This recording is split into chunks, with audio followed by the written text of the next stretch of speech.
Olá, seja bem-vindo a mais um vídeo do Foco Tributário e como parte desse nosso projeto publicando um vídeo todos os dias, eu quero aproveitar esse domingo para compartilhar com você algo que é uma dúvida bastante comum em nossos treinamentos e alguns clientes que são assinantes lá do Sistema Web Gestão Tributária também nos questionam a respeito disso, é sobre como tratar as retenções tributárias em uma nota fiscal que diverge daquilo que efetivamente foi contratado. Imaginando aí uma situação hipotética, um tomador de serviço contratou o serviço de treinamento, mas ele recebeu uma nota fiscal cujo código utilizado na emissão do documento era o código 1701 lá da lista anexa à Lei 116, que fala dos serviços de consultoria. Antes de a gente adentrar nessa discussão, vamos só lembrar, não é todo sistema de nota fiscal eletrônica que exige que o prestador, na hora da emissão, indique o código de acordo com a Lei Complementar 116 do serviço que foi prestado. Mas essa é uma característica que a gente encontra na maioria dos sistemas e também é uma característica do sistema de emissão de nota fiscal de serviços padrão nacional que a Receita Federal, junto com os municípios, concebeu e que é o próximo passo, o próximo módulo do projeto SPED. E se você não ouviu ainda nossos conteúdos ou não assistiu a respeito desse tema, tem uma série de vídeos aqui como parte desse projeto que vão ajudar você a entender isso melhor.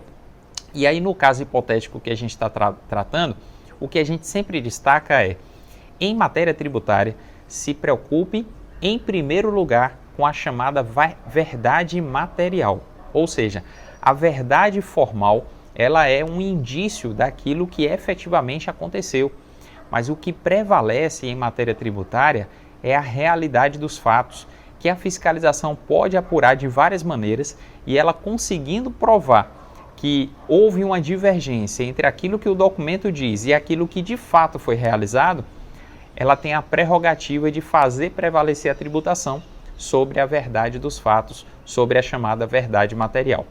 Por isso é muito importante, quando o tomador do serviço recebe a nota fiscal, ele já fazer um confronto entre aquilo que foi colocado na nota pelo prestador e aquilo que efetivamente foi contratado.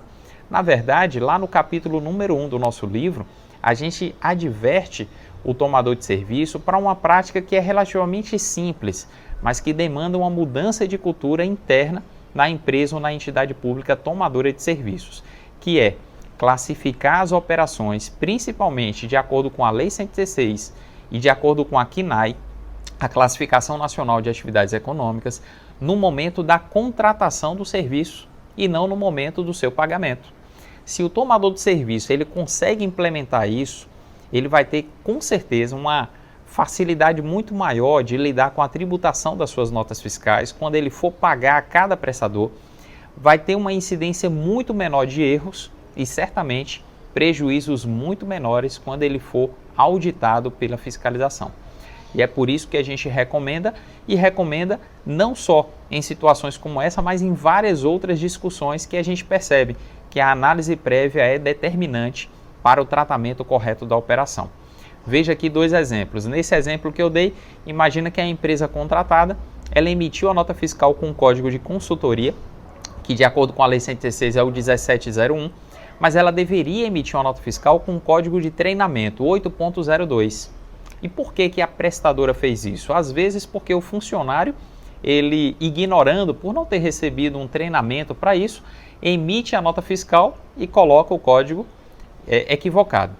Às vezes ele faz isso de má fé. Às vezes no município a alíquota do ISS para quem presta serviços do 1701 é 2%, para treinamento 5%. Então intencionalmente ele já coloca um código diferente daquilo que ele efetivamente executou com o objetivo de pagar menos ISS. E às vezes a gente tem um outro tipo de situação. A natureza da operação diverge daquilo que o documento fiscal indica. A gente trabalha, por exemplo, em nossos treinamentos sobre retenções tributárias, um exemplo bastante comum, que é o de instalação de divisórias. A instalação de divisórias com o fornecimento de material pela empresa contratada, ela não deve ser tratada do ponto de vista tributário como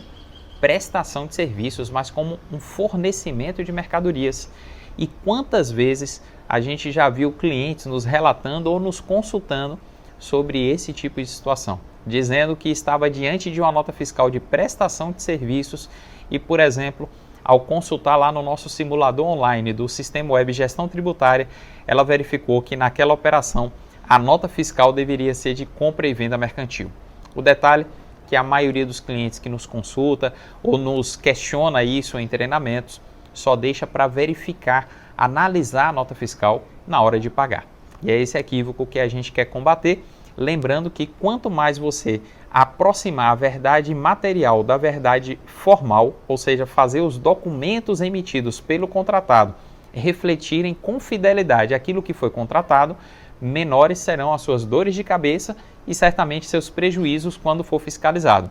E quanto mais você trouxer essa análise para o início do processo de contratação,